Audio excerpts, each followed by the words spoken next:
Hello and welcome to episode 19 of Movies in Us. I'm TJ. And I'm Marcus. And this is the review show that reviews genre movies from the beginning. Sometimes. That sounded like a chore this time. Anyway, we're in 1993 now. Before I even go any further, you want to get your list out of the way? Well, you want to introduce the movie? No, I want you to get your list out of the way. Because I can guarantee this movie's not on the top 10 list. No, it's all the way at placed, I'm going to say it right now, it's placed at 165. Yeah, which isn't bad, actually. No, but we'll get to the movie after you go down your list and, what's the word?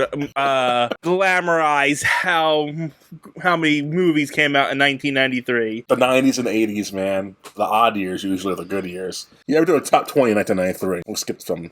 Number 20 was Denzel Menace. 19, Rookie of the Year. Demolition Man, classic. Crying Game, Cool Runnings, Son of a Woman, Rising Sun, Dave, Groundhog's Day, Groundhog's Day, Groundhog's Day, Groundhog's Day. Get it? Repeating myself. Groundhog. Free Willy. Then number 10, A Few Good Men, which is surprising as number 10. Cliffhanger at number 9. Aladdin, first anime movie up there on this list, I guess. And number 8, number 7, In the Line of Fire. Indecent Proposal, number 6. Number 5 is Mrs. Doubtfire. Number 4, Sleepless in Seattle. Seattle, yeah. Number 3, The Firm. Number 2, The Fugitive. And number 1, one of the best movies of all time. One of my favorites, Jurassic Park. Oh, that movie sucked. I hope you're kidding. I'm just kidding. Okay, because I just can't do this podcast anymore with you. Yeah, so it's a pretty decent year for movies. Jurassic Park is a Jurassic Park. Yeah, I guess. But we say that every year. Yeah, we do. It's just nostalgia, man. All this stuff's just so great. Teenage Mutant Ninja Turtles 3 came out this year as well. Wayne's World 2 came out this year. So did Home Alone 2. As did The Bodyguard, starring Whitney Houston. Okay. I will always love you.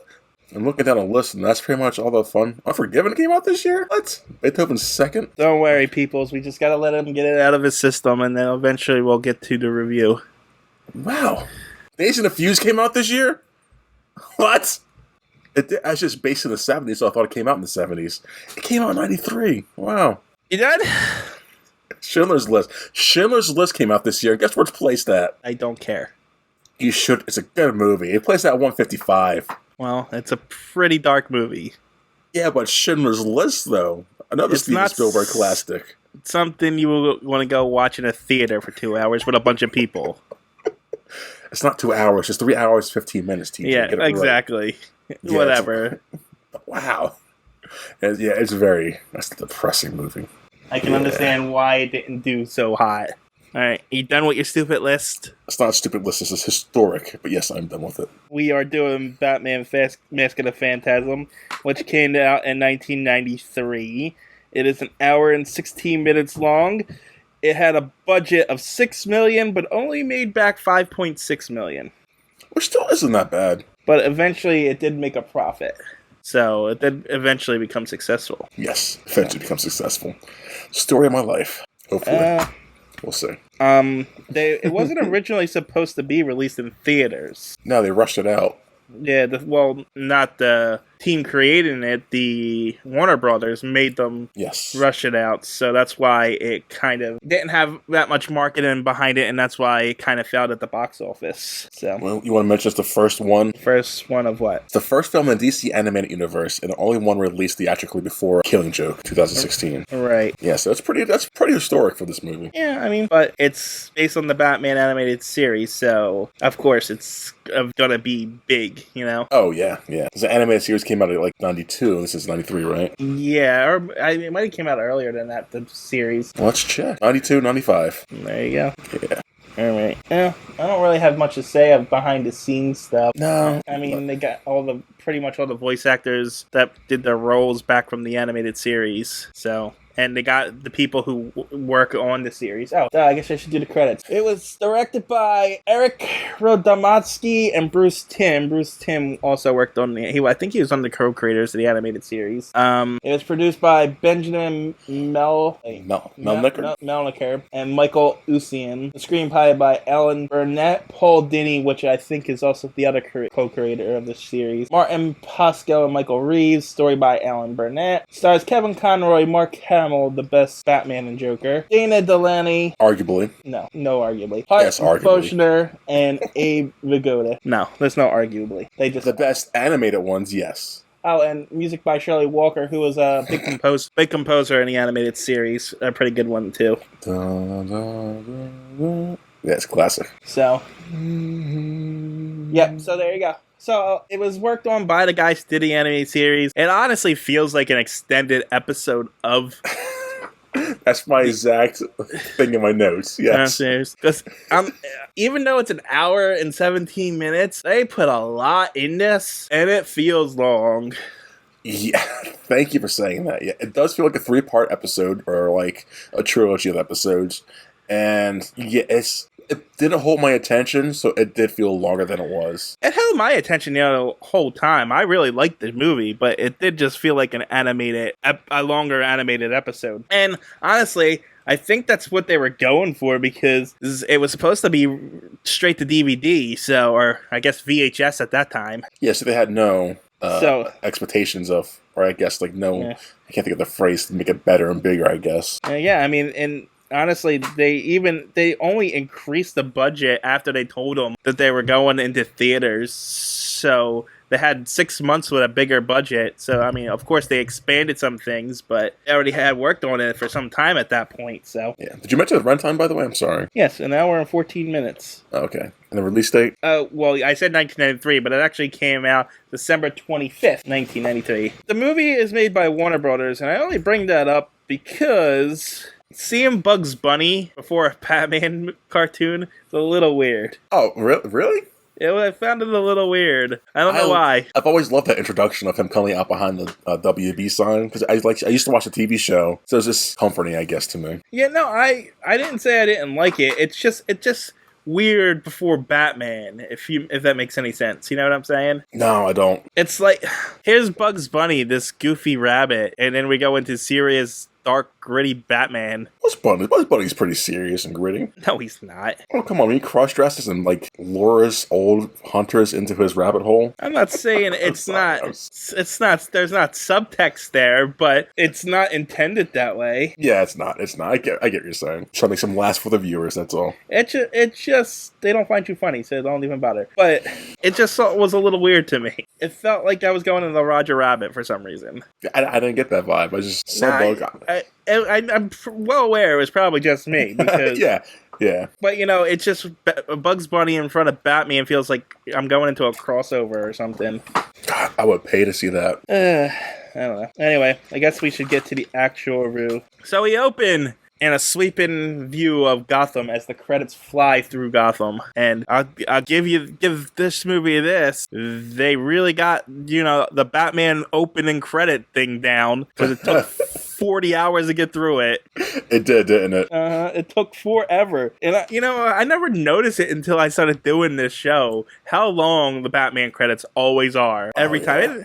And not just Batman, Superman's bad too. Oh, wait until we get to Spider-Man. I remember those credits being strenuous. Honestly, that era of superhero, them, X-Men, just that in the animation style, the opening credits were just bad. It's just a Hollywood thing. Yeah, I guess. But we truly open in an office building where counterfeiters are getting ready to counterfeit money and just deposit it everywhere. And then Batman comes down and breaks in and starts beating them up. Yes, and I like that. We get right to the Batman, which is nice. Well, I mean, there's the animated cartoon, so... Oh, the movie took, how long? Oh, no, the movie did, too. Get right to it. Well, the difference between the movie and this already has an established canon behind it, whereas the movies are re-establishing origins and stuff. That's true. That's very true.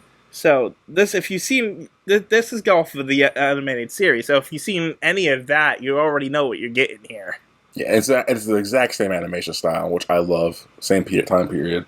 Anyway, as Batman's beating up some guys, their leader gets away with the suitcase full of fake money, and he goes into a parking garage where he is accosted by the ghost of Christmas Past.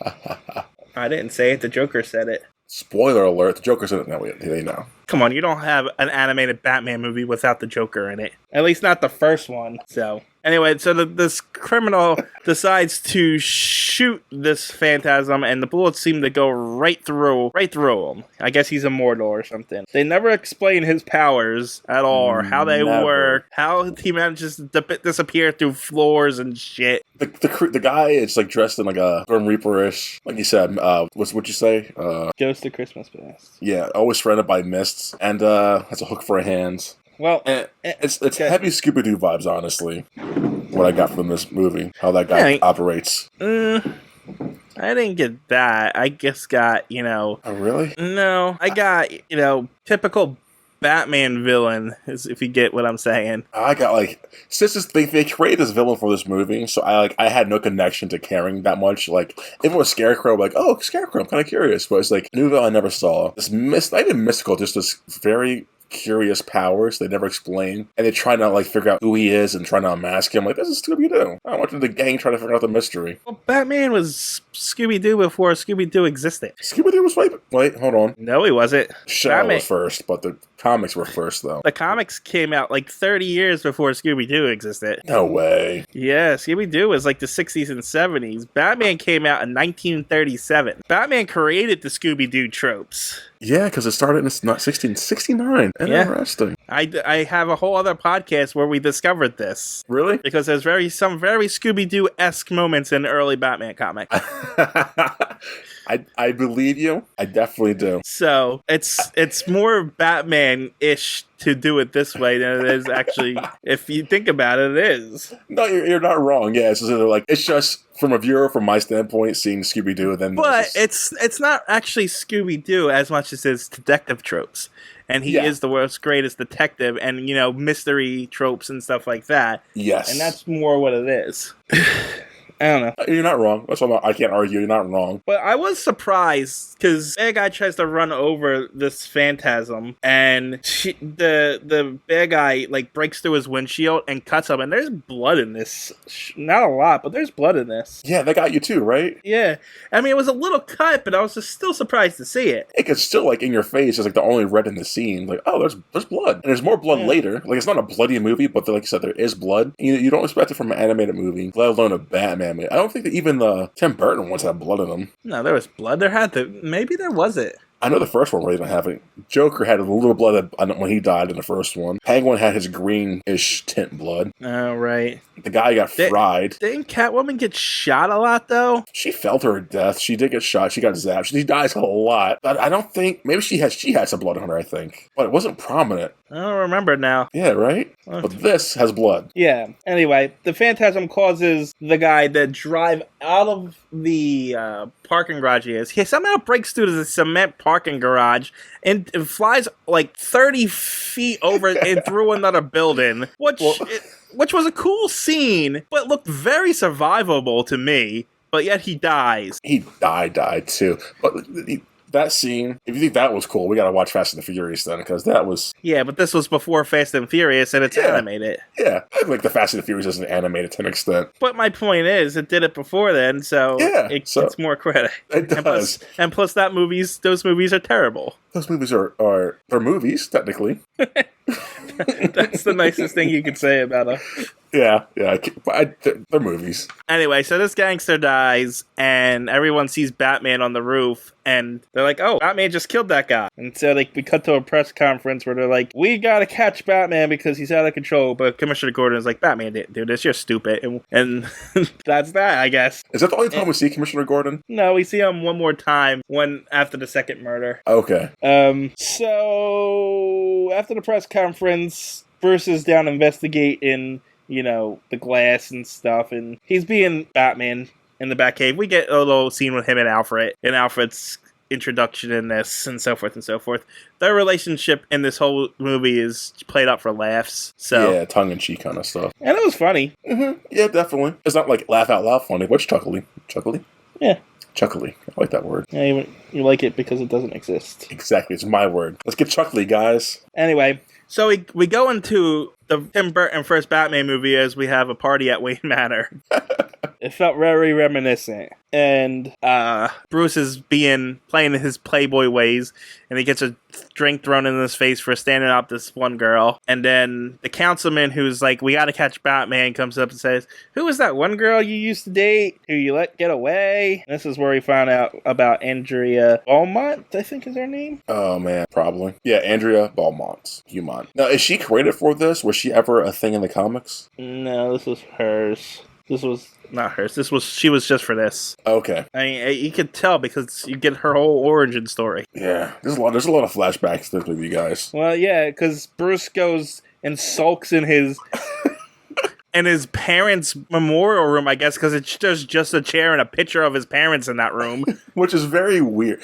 First off, it's going to sound like very inconsiderate, I guess, but does he ever get over it? Like, even in the comments, does he ever just like, yeah, my parents died. I'm over it, guys. Not really. No? I mean, when in the early 40s and 50s, it's not really brought up all that much. It's still very lighthearted, even though he's murdering people. Yeah. But there's not a lot of death to Batman in the early days. But now there's so much. So, but yeah, nowadays when you get a story, it's usually about him, trying to keep his vow and stuff. This is a classic Batman love story. How he's trying to figure out how to be happy and be Batman at the same time, and realize that he can't do it. He's trying to balance business and personal and secretive life. Yeah, this is very, like you said, beat for beat classic. I just feel like he's such a bummer to hang around, especially at that age of his life. Yeah, guys, my parents died. Like, we heard it 1,000 times, Bruce. But he's not like that in public.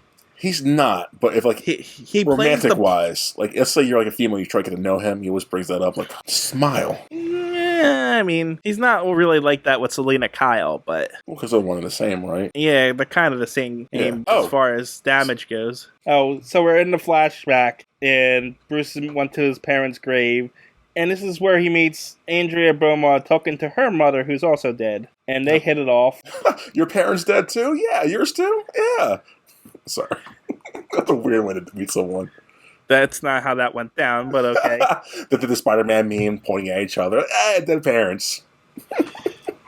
So we cut from the graveyard to Ninja flying through the Gotham. So this is... I thought we cut... Yeah, I thought this was Back to the Present, but no. This is Bruce and out on his first caper. Oh, yeah. You would call him a ninja in this scene? You know what? It's not first date, it's first caper. That's what that word was. I want to tell the audience that we spent like 2 to 3 minutes trying to figure out what a sentence was. We just cut out from the podcast. First caper. Yeah, because I wrote Ninja Bruce, and then I know they went to their first date, but it says Rust Car, but no, it says first caper. Okay, I see. Anyway.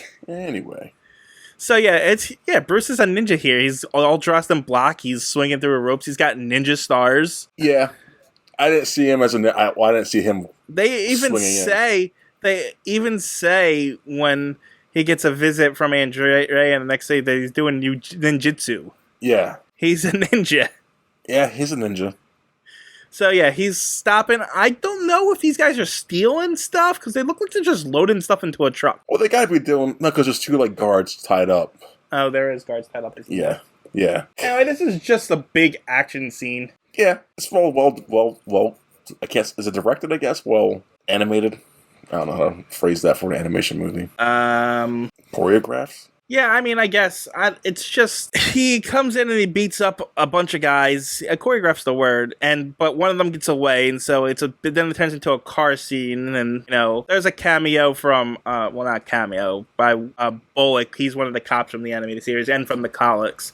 He's one of the cops in the cop car that sees the truck going, that they push over and stuff like that. Is he the one that spits the coffee out? Yeah. Oh, shit. Okay. Yeah. He's actually the cop later when they're chasing all Batman that's in charge of everything. Yeah. The heavyset guy, that's him. Oh, wow, okay. But Bruce, he ends up stopping the thing by making the guy crash. He's like, has no care if this guy dies, apparently. Let's remember, his is his first outing, so he's no. Yeah, I know. It shows that it's showing that he's not as good as he is, Because he uses a hammer to crack open the window. It's like, that's not Batman technology. He does use a hammer, doesn't he? Yeah, he just pulls it out of nowhere, like, it's a hammer. Hey, Batman. So, yeah, they stops him, and then we cut over. No, the cops show up, and I guess they arrest everybody, but we cut over to Wayne Manor, where he's practicing his ninjutsu. And then Andrea Beaumont shows up and says, "Why didn't you call me?" He's like, "I was supposed to call you." It's like all the guys are, the ones that are supposed to call you call, Yeah. And then they're all flirty, and then they kiss, and Alfred walks in on them, and it's a comedy, and he walks away. And it just shows that their relationship is moving forward. Then we cut back to the present, and the counterfeiter that was killed in the first scene by the Phantasm is visiting the grave of... Wait, no. It's getting visited. Yeah, he's getting visited by one of his old associates. I don't know why, he doesn't seem to like him very much. Gotta pay your respects. Even though he's doing it in the middle of the night so no one can see him do this, which is very weird to me. Yeah. I guess he's trying to get... It's so they can have him isolated so the Phantasm can attack again. Yeah, it's for script reasons, not logic reasons. Anyway, so the Phantasm does show up as, with his disappearing act, and he chases the guy into an open grave and then pushes a tombstone on top of him and kills him too. I didn't see. I was not distracted. I was distracted this whole movie. He gets a tombstone pushed onto him. Yeah. Oh my god, it's so brutal. Those things are heavy. And it's not like one of those small ones. It's like one of those ones with the angel statues on top. It's one of those. Oh my god, those things are so. That's marble, right? Oh my god, that's a death. Wow, what a way to go. The Phantasm strikes again. Yeah, I mean, with good reason, we'll find out later. But, oh yeah, I'm watching this scene right now. Oh my gosh. Anyway, a third mobster who is associated with the other two is a very old man, and he's in his home, and he reads about the other guy's death and starts having a panic attack. He has to go for his oxygen and all that. And the councilman is really mad now that there's a second death, and he's like, "We got to get Batman." And this is where we get another Commissioner Gordon says, and then Commissioner Gordon says, "Nope. Batman didn't do it. If you want to catch him yourself. I want nothing to do with it," and walks out. I wonder why they did it that way. Why didn't they have Commissioner Gordon in this more? Because it's a movie about chasing Batman by the cops, and he's not... He doesn't believe any of this, so... Yeah, but I know, nowadays, they probably would have kept it in to try to, help Batman or something. I don't know. It just felt like maybe there's, a contract reason they didn't have him, or the guy was busy or something. I don't know. I mean, he wouldn't have fit in this movie. There's too many characters as it is. I think you could fit Commissioner Gordon. I'm not going to argue this, but I was just curious. I mean, it's not really about the Commissioner either. They're trying to tell a very personal story about Bruce, and having his friendship with Gordon will distract from that. Yeah, I guess. He has his own story in, was it One Bad Day or some shit like that? Was it the Killing Joke? Yeah. Okay. Anyway, they try to trick Batman by lighting the bat signal, but Batman's not stupid, so he doesn't show up to that. Besides, he was outside when they started talking about trapping him, so... And then Batman shows up to his parents' grave site as Batman for some reason, where Andrea sees it, and I guess if she figures it out, it's Bruce. Well, she knew beforehand it was Bruce, right? No, I don't think she knew beforehand. I think she figured it out when she saw Batman at the Wayne tombstone. Okay, yeah. So, I mean, Batman didn't even exist while they were going out. So, Andrea shows back up in town, and she's going out with this councilman guy for some reason. And they're all on a date, and then Batman's across the street stalking her. I wrote Batman stalking. He's still learning his way. No, this is Batman present day. He's got his binoculars and he's just watching them. Oh, he is. As you're saying that scene just popped up. Yeah. He's got nothing better to do than to stalk these two. Yeah, I think he has no clues at this point. It's kind of weird. In the middle of the rainstorm. Yeah, I literally have no idea why he found out she was back in town, and then I guess he just decided to go see what she's up to, and by stalking her, I guess. Oh, he's a boyfriend you do not want to have. He's an ex you don't want to have. That is hysterical. Anyway, his stalking causes flashback number 2. Yep. On their first date. Or second date. Whatever date this is. Yeah. So, they're going to the World's Fair. which made me look up when the last time there was a World's Fair, because I've never heard of a World's Fair outside of Batman comics. They were like in the 40s and 50s, I believe. Right? I remember, obviously the famous ones in Chicago in the early 20s and stuff like that, obviously. Yeah. But apparently there hasn't been a World's Fair since the late 80s. The 80s? But apparently they have World Fairs every year, because there's one in Dubai this year. No way. Yeah, so I guess they continued on. It just doesn't happen here that often. It's not a big deal anymore. I've always wanted to go to one, too. It seemed like a fun, retro, futuristic thing to go to, if that makes sense. Yeah, I mean, they're a big thing in early comics. Like, yes. Batman and Superman go to the World's Fair, and, like, they have their own comics. Batman and Superman go to the World's Fair. Well, hell, even in Iron Man 2, the movie, there's a World's kind of fair. What's it called in that movie? I don't remember. Some kind of futuristic bullshit. Yeah, well, they're on the World Fair. They get on like a roller coaster and stuff. Yeah. And this is where Andrea asks Bruce to meet her dad. And Bruce is like, yeah, sure. And then he's like, Alfred, why am I doing this again? And he's starting to have doubts about the whole thing. And so they go and meet the dad. And the dad's really happy to meet him and stuff like that. And then a business associate walks in, and he looks like a bad mobster. Bad dude. So, Bruce and Andrea leave. They're getting into their car. But at the same time, as they leave the office building, there just happens to be a mugging going on over these guys on motorcycles are mugging this guy, which I don't understand what this guy was doing. He's just standing under a bridge with a box full of money and jewels. He's got this metal box with money and jewels in it. I mean, is he like... what was he doing there? Back in the 40s, they had an occupation called money and jewels bystander.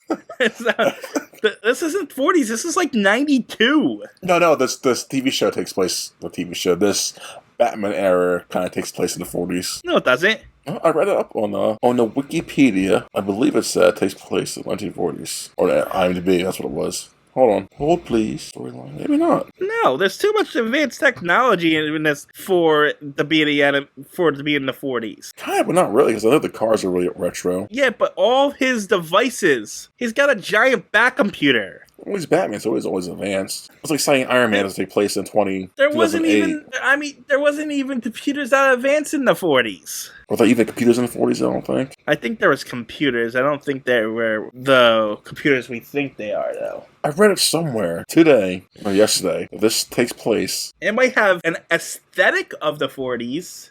That's what it was, maybe? But it definitely doesn't take place in the 40s. It's definitely 90, 93. And I think they even say it in this. I think the World Fair is 93 or something like that. Batman. Who the fuck did I read this at then? I'm pretty sure, though. You're probably right. I swear to God, I read this somewhere. What the fuck? Time period. Batman Mask of the Phantasm time. 1 hour and 14 minutes. 1940s. While it has been mentioned already in the Batman animated series and the Mask of the Phantasm occurred in the same universe, maybe, almost every source agrees that Phantasm is set in 1940s. Description of the film released with various official merchandise states. But yeah, 1940s. I'm pretty sure that's not it. There's no way. Yeah, there's nothing to indicate this really, and many of the designers have technology seem 40-ish. However, there is more futuristic technology such as the Bat computer, and many of the characters act more modern than they would if it does take place in the 40s. It's definitely not the 40s. Maybe not, but I don't know. And then what I just read was from some random people talking about it in a forum. Because I'm pretty sure they said it was like the 92 World Fair or something like that. But I could be wrong. You know what, viewers, listeners, you guys do the research, you guys email us and do the homework for us. Got it? Let's go back to this review. Sorry for holding it up. Anyway, so Bruce steps in and tries to stop these muggers. He does a good job up until he gets distracted by his girlfriend. And then they hit him with a baseball bat that breaks over his giant chest, and they get away. I was going to mention this. I love the animation style of these people back then. Over the top. And this is where, Bruce is really questioning, Batman or Andrea. Which one does he really want? And he goes to his parents' grave. And it's all raining and ominous. And it's like, give me a sign. And lightning striking, saying, no, you have to be Batman. And stuff like that. I got a random question for you. If you were in that situation, what would you choose? Love or vigilantism? I guess it would depend on the girl.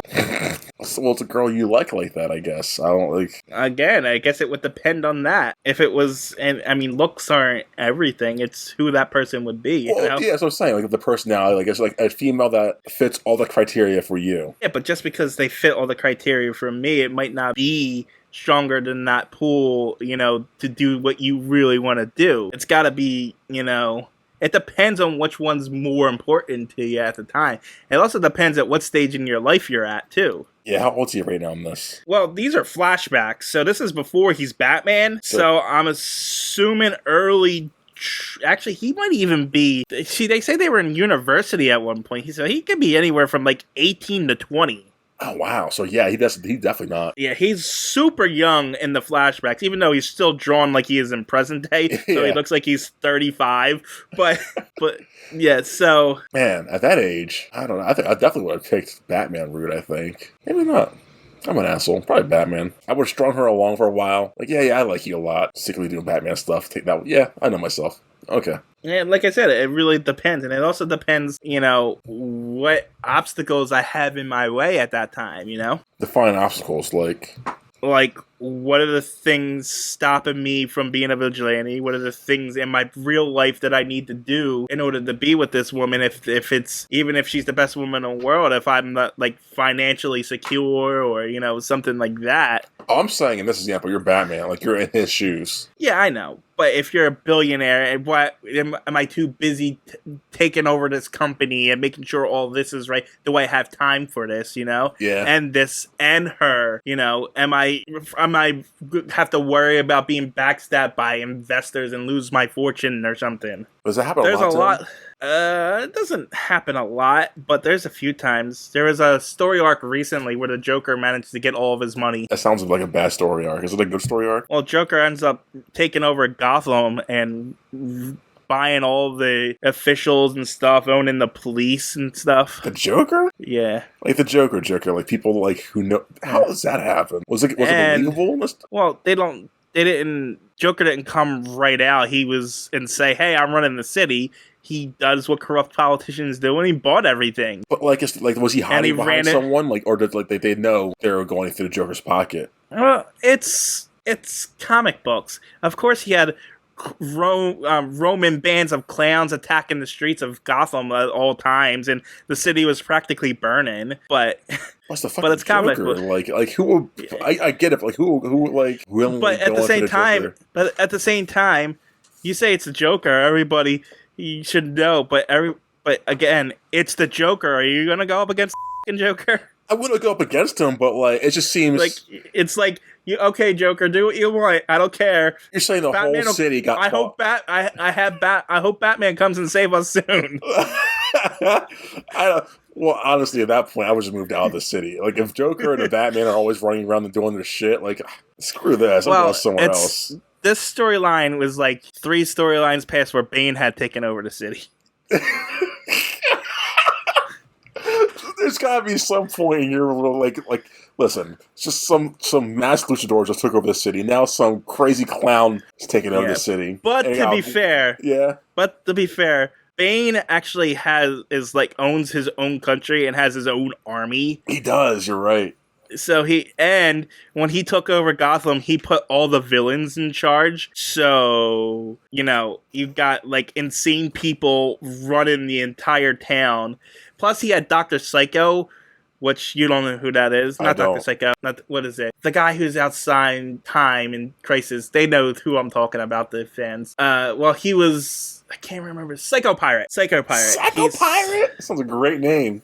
Psycho Pirate is like rewriting people's memories so that they don't realize what's happening and stuff. So, yeah, see, the problem with Gotham is that their supervillains are really good at their jobs. I hope so, because there's no way I would want to live. I don't know, even the Joker would be enough for me to move out, I think. Like, man, this guy and his clown posse is just... but maybe you can't afford to move out. I'm pretty sure... amount of damage they might do to my property alone, that has to be motivation to take the bite with financial wallet. And... yeah. Gotham's a giant city. Not every part of Gotham's getting hit every time, you know what I mean? So, there are some nice parts of Gotham that aren't being touched at the time. Yeah, but I would have to live in a nice part of Gotham, though. And realistically, what are the odds of me living in a nice part of Gotham? I mean, if It depends, you know? I guess. And she's just not selling me. It's just constant. I would want to go somewhere I wouldn't want to, like, live. And you know how it is. You live in a city and you grow up there, and it's like you have pride in the city. Oh, yeah, Gotham's a cesspool, but, you know, you have to be tough in order to live here. Yeah, we're not in a metropolis to have Superman save them all the time. We got a real vigilante over here, guy. I get it. You know what I mean? So, it all depends. You're not wrong. Oh, General Zod. We got a Joker. We got a clown. We got a luchador. We have Ivy. Oh, we have a rogues gallery. Yeah. You guys got a few bad guys. Rogues gallery. You got like two bad guys that actually work in Metropolis. Everyone else just comes to space to try to kill Superman. You're not wrong. You're definitely not wrong. Oh, your guy's weakness is a rock. Yeah, ours just as weakness as everything else. Yeah, he broke his back and came back. Come on, we got a great dude. That's fair. I'm sorry. Where are we at? I'm so sorry for sidetracking. So much for this being a short one, huh? I thought it was going to be. All right, so we come out of that flashback and go back to the present again. And I wrote conspiring, and so someone's conspiring. I think it's the Jack guy and the old dude in the car, maybe? Oh, yeah, the councilman is approached by the old guy who was having the panic attack earlier and says, you were part of the group too, and Batman's going crazy. We need to do something. And Councilman's like, I had nothing to do with that, and he gets out of the car. And then we're back in the Batcave where Alfred says to Bruce, so after this is all done, you're gonna go see Andrea. And Batman's like, you don't know me. And Alfred says, I change your diaper. I know you. And he's like, no, you don't. And he gets in the Batmobile and drives away like a petulant child. Right. You don't know me, Dad. Yeah, that's exactly what it felt like. It's I hate it here. That's great. It felt so petulant, and it was so funny. Screw it, that's man in a bat suit. That's great. So we go back to Flashback Land as we hit flashback number 3. I'll be honest. That's probably why this movie didn't hold my attention. I don't like constant flashbacks, so after the second flashback, I'm just out of the movie. Well, it had 2 parallel stories going on. I get it. Revealing the origin as everything was happening. No, I definitely get that, but it's like, it's a thing that's been overdone to death recently. But it's also a character study, so it's going to be a lot slower. Yes. So it's almost like it's supposed to be a Batman movie, you know? Yeah.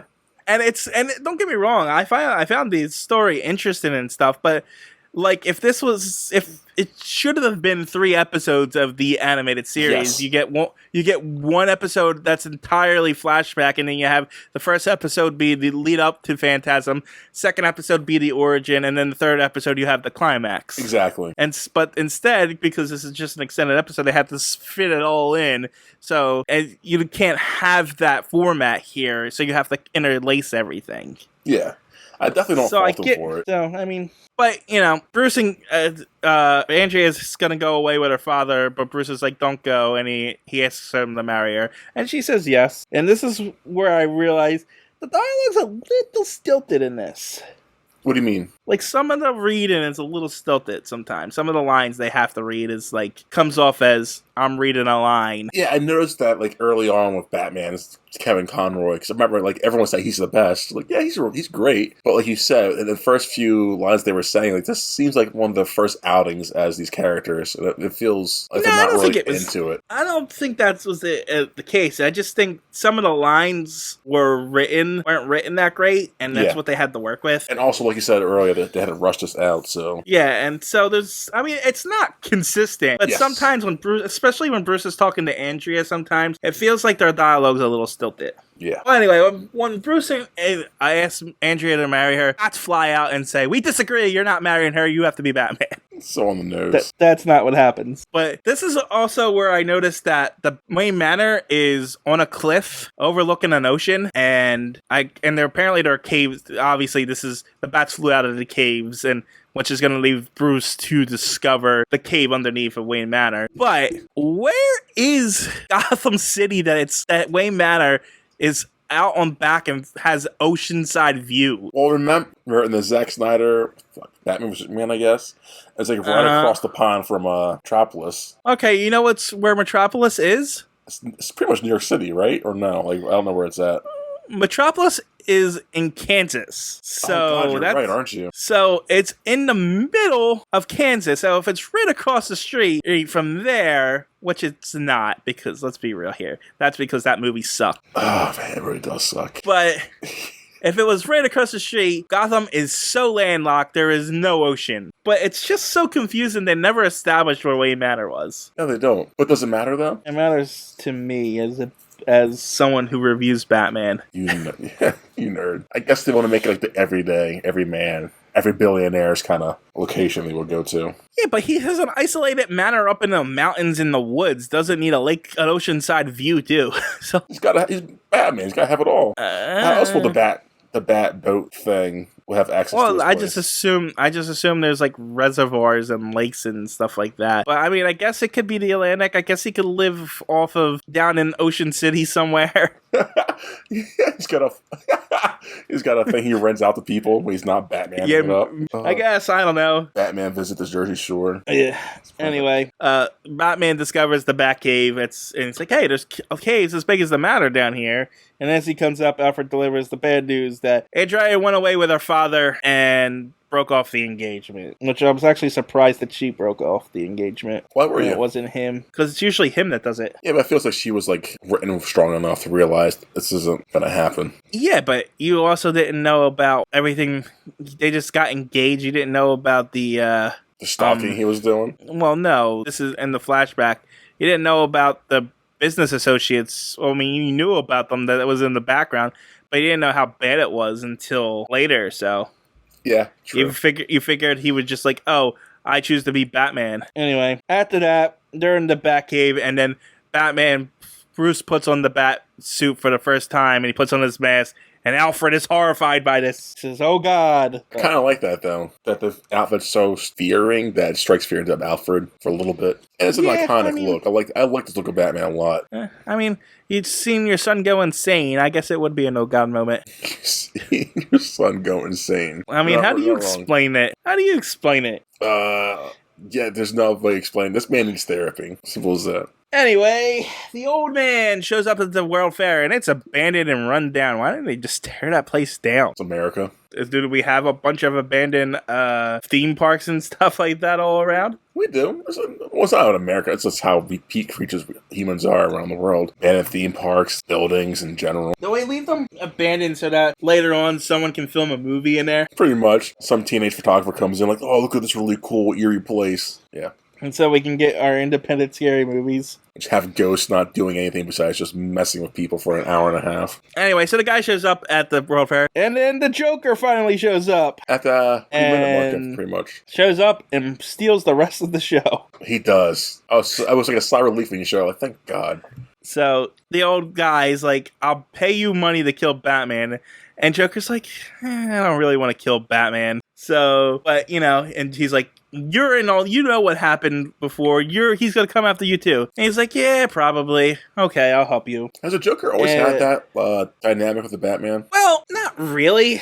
In his first few appearances, well, not the first two, but like after his first two appearances, he would show up, try to steal some jewel, kick the crap out of Batman for a little while, and then Batman will knock him off of some high place into some water, and then they say, is this the end of the Joker? And then the next time issue that the Joker shows up on it, they explain to us how the Joker survived the fall. And that goes on for like 6 or 7 times before they finally catch him and throw him in prison. So about the first 2 outings of the Joker? Well, the first 2 were kind of a continuation. He was killing a bunch of people in his first appearance.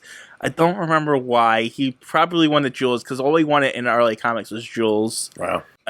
And revenge, but he killed a bunch of people, and Batman caught him, and they put him in jail. And then in his second appearance, he broke out, and shenanigans happen, and Batman ends up catching up with him, and Joker tries to stab him with a knife, but he accidentally gets stabbed in the heart himself. The Joker? Yeah, and the writers originally wanted to kill off the Joker right there. And that would have been the end of him. Oh, wow. But the editors were like, no, he's too good of a character. We got to keep him around. So they brought him back in the next issue. Well, not the next issue, but like the next, in another story where he was in a he needed surgery or something, and a bunch of goons forced doctors to do surgery on him and wake him up. Do you think Batman will be as successful without the Joker? Because I know he has a big fan base, obviously, the Joker and Batman. But how different do you think it would have been? Well, it depends. I think without Joker, you don't have all the costume capes. You know what I mean? You don't have Penguin or Mr. Freeze or Riddler. I think Batman just is a vigilante dressed as a bat beating up gangsters in Gotham forever without any colorful villains. I still think he does the same things. It's just not as flamboyant, I guess. And that flamboyancy had to attract a lot of people. Right. I mean, the theory is Batman created his own supervillains because he dressed up as a bat, which caused people to step up in the game and get identities and think of creative ways to stand out from other things, other that's villains fair. to take on this bat, you know? Yeah, no, that's fair. So it all depends. Okay, just thinking. Andrea gets walked home from her date by the councilman, and he wants to stay the night, but she's like, "Yeah, I'll come back later. Well, I'll see you tomorrow," and kisses her goodnight out of spite because she knows Batman's in the room with her. And this is where we find out Batman's been hiding in her apartment, stalking her still. So good. And she's like, "Tell me, where's your father? What happened to your father?" and stuff like that. And she insults him pretty good by saying, "I'm not the one here with parent issues." Which causes them to storm out like a child.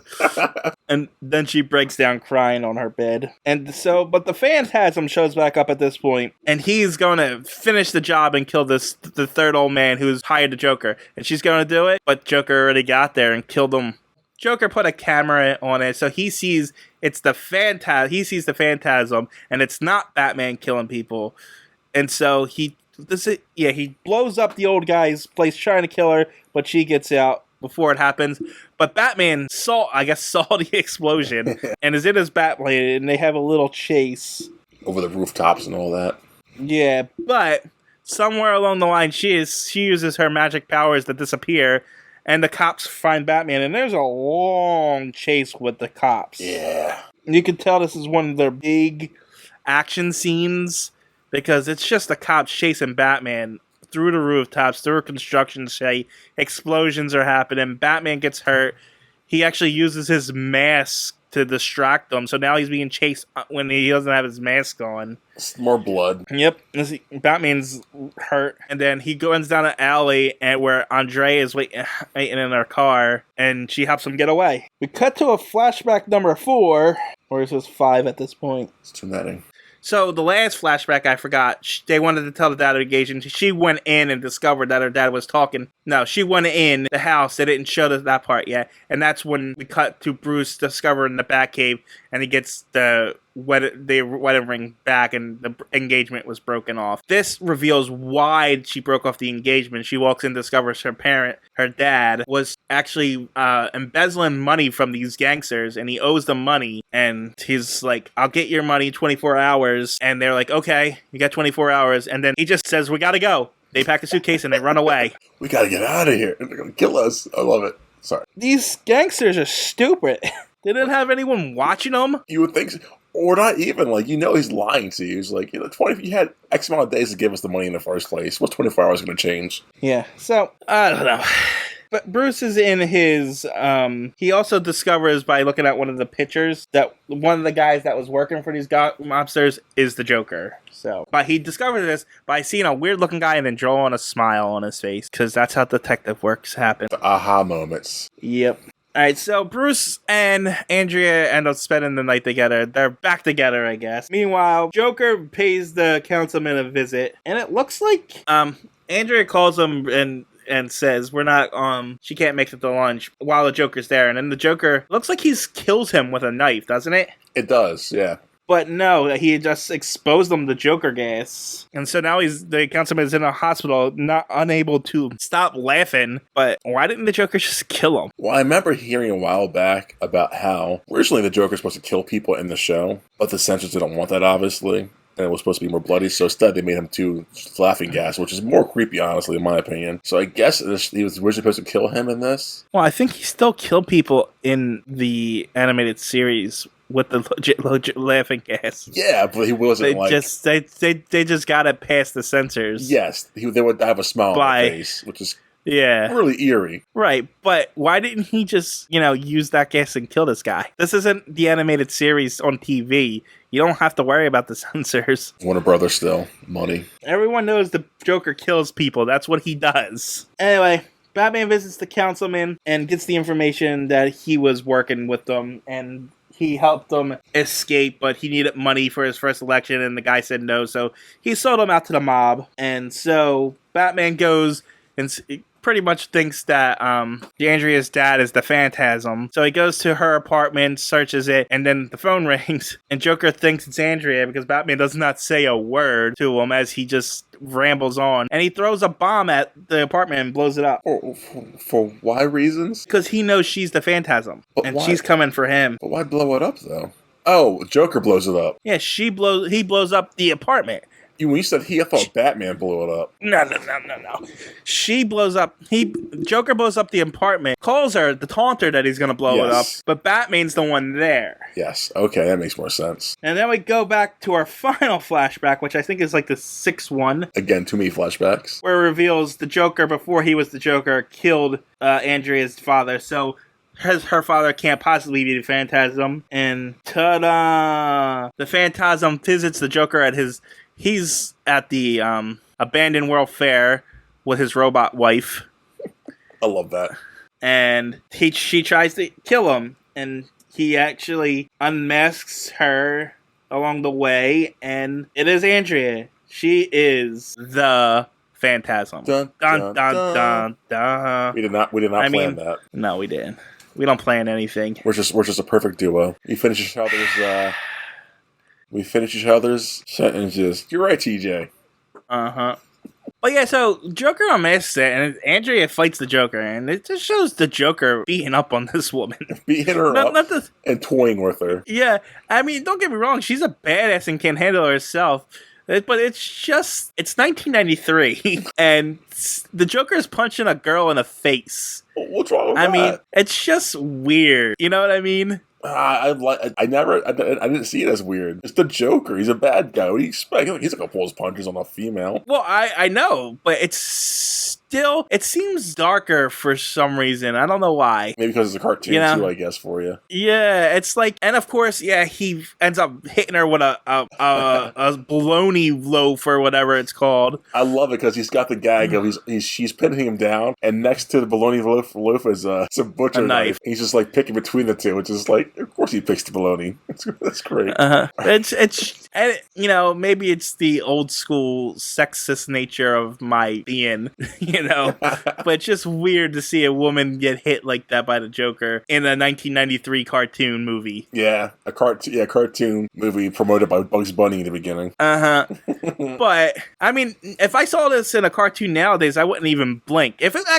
Even if we could have the same scene with Wonder Woman and I wouldn't blink, it's just this because she's a random woman, I think, is the problem. It's the Joker. That's my thing. Like, I'm not even surprised at all. Well, no, I'm not surprised that the Joker did it. It's just weird to show it. You know what I'm saying? I guess. Like I said, it's just, I know it's just me, and I just found it strange. Like, it was just a little weird to me. I mean, hell, Batman decks Harley Quinn in the, God, what movie was that? Suicide Squad? Well, like I said, it doesn't surprise me nowadays. All women are portrayed, not all women, but a lot of women in the movies are portrayed as being able to handle themselves, and, yes. And they fight, and it's even more sexist to only have them fight other women. Of course they can handle men and fight men, and of course a guy is going to defend himself if he's being punched in the face by a woman, I would hope so. I mean, but it's just weird at that time period. Yeah. Because I'm going to get a little political here. Oh, no. But wasn't, like, Thomas Clarence's confirmation happened at the time,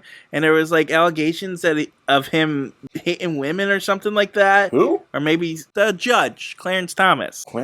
The Supreme Court judge. The Supreme Court judge. I could have that all wrong. Thomas. I could have the name. The name wrong. Right, I'm guessing. I could have it all wrong. Oh no, it might not.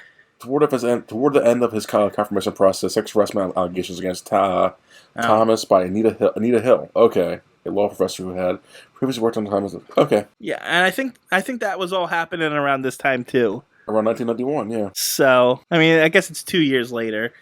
I don't know. That's never heard of this, though. This happened 2 decades ago, and I'm conflating things. Like I said, it was a little weird to me. That's all I wanted to say. I don't know why I went into this whole big spiel about it. Because you're making yourself look you're painting yourself in a good picture. People like you more. That's all. Well, I'm still the bad guy. Yeah. Is that what I'm doing? Yes. Is that what you're doing? I just pretty much exposed my, chivalric sexism. Well, see, in me as a man, I know a great topic is sexist. Is that sexist, though? Like, because you have concern, so it's not like a... Yeah, but it's a little sexist to think they can't handle themselves, and it's, and that, they should never be able to be in a fight on screen with a guy. You know what I'm saying? The thing is, like, you don't think that way. It's just, like, how you're... not even how you're raised, it's subconsciously what you've been told all your life, so as you kind of see it that way. So it's like not a negative connotation, I don't think. No, it just felt a little weird. No, I get that. If you were out saying why is he hitting a girl, he should be doing that, then that would feel sexist or misogynistic. Well, sexist, I guess. That would be more sexist. Misogynistic would be like girls aren't allowed to be in fight scenes with men. Yeah. Ugh, I hate that. Would be. I hate that. That would be misogynistic.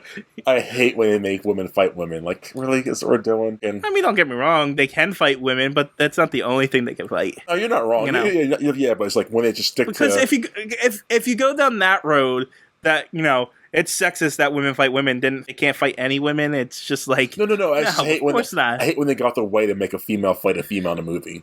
Well, yeah, there's 5 bad guys and 1 female, and that 1 female with a good guy has to fight the other female. Like, really? Yeah, really? Yeah, this is stupid. It's of course. It's just so they have someone to fight instead of letting them just treating them equal in their role. Yeah. Or no, we'll get that later. All this seriousness talk about the Joker hitting a woman is immediately thrown out the window when he turns on a giant fan and tries to suck her into it. That's terrible. I'm sorry. That wasn't even. That was just mean. That wasn't even a joke. It wasn't. Man, I feel dirty for that one. You need Batman to come save you from that joke. Anyway, yeah, I'll stay quiet now. Batman shows up on his bike and he just destroys his $20,000. Well, I say $20,000, but it's probably like $100,000 bike by throwing it into a fan and stopping it from killing Andrea. Wait, are you putting a price on this lady's life? Is she not worth $100,000? No, it's just a little insulting that he thinks he could just throw away something like that. I mean, he's a billionaire. He didn't even blink. Nah. I have like 4 of them. That's fine. This one's last year's model anyways. I needed a new one. Yeah, I mean, honestly, he probably has something in that utility about like glue or something that could stop that fan. I'm just saying. He's Batman.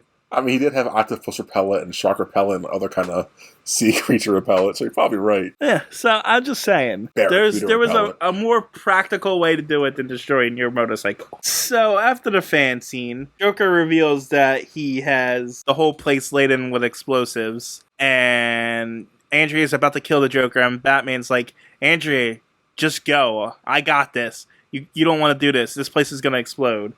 And she complies, and disappears, and then we get the big Batman versus Joker scene. This fight lasts a little while, honestly. They fight in a model city where, like, 2 kaijus would fight. It's a pretty neat scene. It's great. Joker rides a subway. Where they're hitting each other with buildings.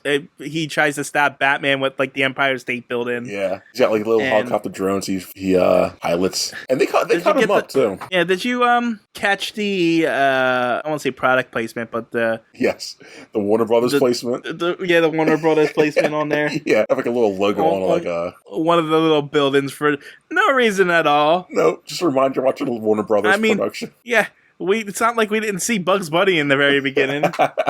It's great. So. But yeah, King Kong, Batman's swatting these helicopters, he busts them. Yeah. So, Joker tries to get away in a jetpack. I don't know where he got a jetpack. It's probably like part of the future world shit he kept around. Yeah, I'm sure. Yeah. But Batman jumps on his back, makes him crash, and Joker's like, you make me crash, you're gonna kill us both. And then they both crash, and then Andrea re-shows up, grabs Joker by the shirt as the place is exploding. Batman falls down a hole and into the sewers, I guess, that exist underneath the World's Fair, and Andrea and Joker are just gone. And the World Fair blows up. Then we cut over to the Batcave, where, you know, Bruce is being patched up by Alfred again, and he's all depressed. And then he sees a shining thing out of the corner of his eyes. Andrea left her locket for him. And then Andrea's seen on a boat. She's on a cruise, and she's like, this guy comes on to hit on her, and he's like, do you want to be alone? And she's like, I am alone. All, you know, pouty and stuff. Ugh. And then we get a scene of Batman doing the same exact thing, essentially. Well, yeah, but except he does this at the end of every movie he's in, regardless of animated or not. He's standing on the rooftop, brooding, and then the bat signal shows, and then it's the end. Oh, man. So my question was, did Andrea kill the Joker? We don't know.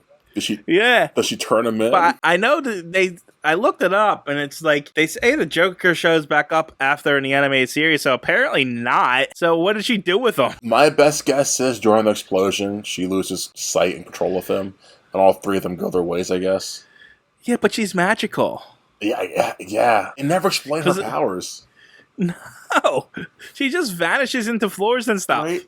A car's gonna hit her? No, it's not. She just goes through it. And she just expels mist from her body. Yeah. And it's not like she's like a Krav Maga fighter like him. She doesn't have like his techniques of disappearing. So who knows? I don't know. I didn't like the vague ending there. You should have got it something, you know, about what happened to him. Yeah, but that's that kind of, like I said, that's that movie. It's just like it's a movie. It's the best Batman movie we watched. No. Yes, it is. You think this is the best one we watched more than Batman Returns, and the 69 version or whatever version that was? Oh yeah, easily. No way. I think this is probably the worst one we've watched. No, I disagree. Really? I disagree so much.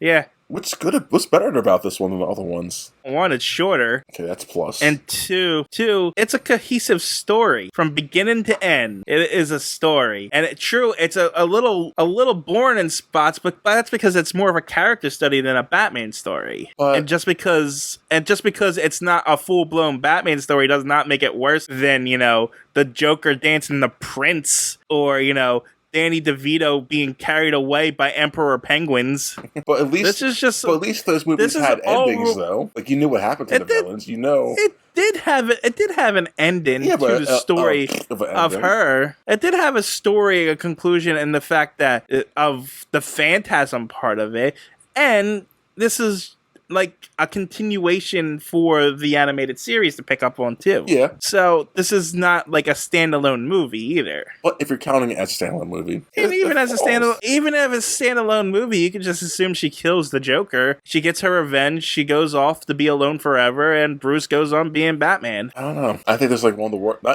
And when I say worse, I'm not saying it's a bad movie. I'm saying it's like the weaker of the. I think it's all around the best made of them. No. Yeah. I think. Yeah. As much as I don't love the Batman or the Mike Keaton Batman one, it's better made. The story in Batman Returns was not that great. It was all style over substance. I'm saying the first Batman. And even that one was more style over substance. There was substance. We got Bruce not really and stuff for the Joker. Yeah, Joker had a story arc. Batman. You did not like Bruce Wayne in that first one. I don't like him in any of these. Yeah, but my point is, you didn't praise him at all in that one either. No, definitely not. I'm not saying it's great, but it's definitely better than this. No, it's not. No, I disagree. Well, then if you disagree, what are you rating this then? An 8. You gave this movie an 8? Are you kidding me? This is not an 8. Yes, it is. How? This is not an 8. Yes, it is. It's really good for what it is. It's really blob for what it is. It's a blob of movie. No, it's a character study. I can't even say it's a character. It's not a good character study. It's a character story on Bruce Wayne and how he's struggling with love and being the Batman. Well, I think that's been done better. So I mean, like, I don't know. Has it though? But in 2021, by this point, yeah, but not in 1993. No, I can't. An 8 Look, Yeah. look. Yeah. What? That's my review. No, you're You not can wrong. give it You're over not to- wrong. Just This is that's such this a is my point of that's such view. a high. I gave this a 5 out of 10. I gave this like right in the middle. Nope. No, this is way better than the other movies. No way. Yes way. I think the biggest advantage is it's shorter, but it still felt just as long as the other ones. Yeah, which is impressive considering how much they got into that hour That's a and bad 17 thing. minutes. How much story they managed to tell in it. Yeah, but like they made it total lot, but I feel like I got nothing out of it. It didn't feel like everything was pushed in there. It felt like it was all needed. No, you're not wrong with that. It definitely did not feel like another storyline. Another storyline. No, I definitely felt that. Like in the other movies where things are just put in there for no reason. It is a well-written, cohesive story, and from a writing standpoint, it is the best one there is. I can't agree with that. And Yeah, it is written by comic book guys. that's great. So That's fantastic. So, it catches the real spirit of what Batman is rather than the Hollywood dark, spirit. the dark, gritty Tim Burton, I'm going to make this so dark and meaningful Batman, or, oh, this is goofy 60 Adam West Batman, where nothing makes sense. That movie's a masterpiece. I don't care what you say about that one. I'm just saying, this is the best one of them. There's no best one for you. This is the weakest one for me. Yeah, it's because we already discussed, you don't even like Loki. You have no I taste. have great taste. You don't like good things. I like good things when they're good. I just You just like pretentious. No. You like pretension. I don't like pretentious at all. I love Casablanca. That's a fucking classic movie. I never saw that movie. I will make you watch it in one of our sabbaticals, but I've seen it so many times. It's fine. I don't care. You should care. But I give it a 5. You give it an 8. yes, I think it's the best Batman movie. I call foul. This is no. Like I can't make a good enough argument against this movie because it's such a exactly. This movie is safe. It's not even revolutionary. It feels like it's just an extended TV episode. No. There's nothing special about this to make it a good one or a great one. It's not safe. If it was safe, they would be fighting like the Penguin and the Riddler and the Joker at the same time doing different things. But they created an original character. They did a story, a character piece, and focused more on Bruce and his career coming up and struggling between his secret identity and his wanting to have a normal life. But every superhero has that issue, and every superhero goes through that. No, but you say that. Yeah. But this is one of the first ones to do it. That we've seen? Yeah. No, you're not.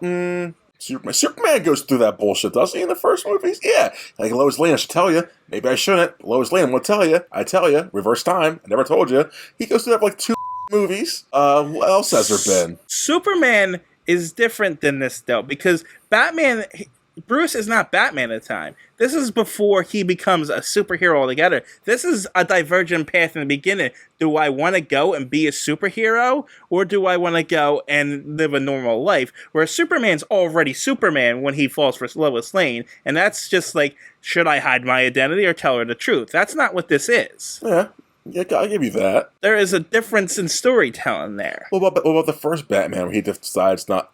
Does he reveal himself to Vicky? No, remember Alfred lets her into the cave? Who does he reveal himself? He reveals himself to Catwoman, right? Yeah, he reveals himself to That Catwoman. was stupid. Yeah, exactly. I hated that. Those, That's so not a Batman thing to do. Like, why are you showing yourself? That's dumb. Exactly. In front of the bad guy, too. That's what are you doing? When you start thinking about the stupidity of those other movies, you start to realize how solid this one is. I can't say it's solid, though. Like, I think the first Tim Burton one is like the best of the ones we've seen so far in this review system. And that's fine for you. I disagree. I would rather watch this again than that. Oh, no, I couldn't watch this ever again, in my opinion. This is so... It's not even torturous. It's a movie that's there. Look, I did not have a hard time watching this movie once. I never checked to see when it was going to be over. I checked every 15 minutes. Like, is it over yet? Like, no? Oh, my God. Don't get me wrong. I felt the longness of it, but I liked it every step of the way. But then again... Here's another problem that we're coming across here. I'm a Batman fan. You are. You really are. Yeah. I'm a super fan of Batman. So it's like I'm also like, I read the comics. It's one of my favorite superheroes. And so I'm like really up on the lore and everything, and I've seen every episode of the animated series and everything like that. So I have a lot more connection to Batman and everything that he is, and I can recognize why this story is good overall as a Batman story, as a comic book story, than say just the movie. Yes, that's fair. And that's why I think it's the best one of them. And I'm not saying it's going to stay there. Probably will, though. I'm trying to think of the other Batman movies coming up. The next There's two a are going to lot of trash. there's a lot of animated movies for Batman now. There are. So, I mean, Batman Forever is a decent movie, but it's not going to be... No. It's not going to beat any of them. No. Batman and Robin can't even beat like the worst movie we ever did. It's going to for me. The Dark Knight trilogy. We know how you feel about Christopher Nolan. Yeah, well, I like Begins. Begins is decent. I have to rewatch that movie again to see if it holds up to my memory. People say it does. People say it gets better and better with each viewing. So we'll see. Then there's the newer ones at this time period. I like Ben Affleck, but those movies are terrible. I like Ben Affleck, and those movies are palatable. No, they're not. They're terrible. They're too long, and they're nonsensical. and Gotham does not sit across the road from Metropolis. All these are factual statements. After Batman vs Superman, I'd be like, okay, no, was it that was that one that was really, really like, this is a terrible movie. This series has nowhere it's going. So the rest of it became better to me because I've like, that was my realization. Like, this is nowhere. It's just dumb. But yeah, those are bad movies. And this is a Blob movie. I guess it's weird. If the viewers go out and see it, if they feel either way about it, I don't see anyone hate. Oh, you're gonna. What's up? Yeah, no, you're gonna get so much hate for this. I guess I don't get it. Like, I don't. And no one's gonna hate this movie. They shouldn't hate this movie because it's not hateable. No, but I mean, it's a popular movie, though. I don't know. I don't know how. I do not know how because this just did not hold any aspect of my attention at all. It's because we already discussed you don't have any taste. That's what the problem is. Man, Sing Street will say different. I mean, you're the guy who... What was the movie that you liked? I can't remember. It was something really bad, though. I admit I like bad movies. I also recognize what's a good movie and when it's a good movie, and I like good movies. Apparently you don't, but okay. It's not a good movie. Apparently not. It's a meh movie. It's a movie you put on the background for your kids to do the chores to. This is not a good movie. It will hold their attention because it's a cartoon, but it will not be... Will it hold their attention? It won't, because that's why they'll do the chores to. If you found it... No. Yeah, it's something you do like, hey kid, here's a cartoon for background noise. You're not going to like this story, so... No. It has some explosions in it. No. Do your chores. You could do that with the Tim Burton movies. No, because the kids... Those movies are so... Tim Burton. Joel Schumacher they'll enjoy because they're so dumb. Tim Burton, they won't watch those. You're right. Those are background movies, too. I watched them. Well, you were the emo, depressed kid back then, too. No, I really wasn't. I know you weren't. Let's end this. We're way over our time for this review. Are we way over? This review is so much longer than a movie itself. Yeah, I wonder why. Mister, I can't read my handwriting. Uh-huh. Mm-hmm. You're the one that went off on 7 tangents. I had to entertain myself somehow. Because you have no taste, just like those idiots listening to this.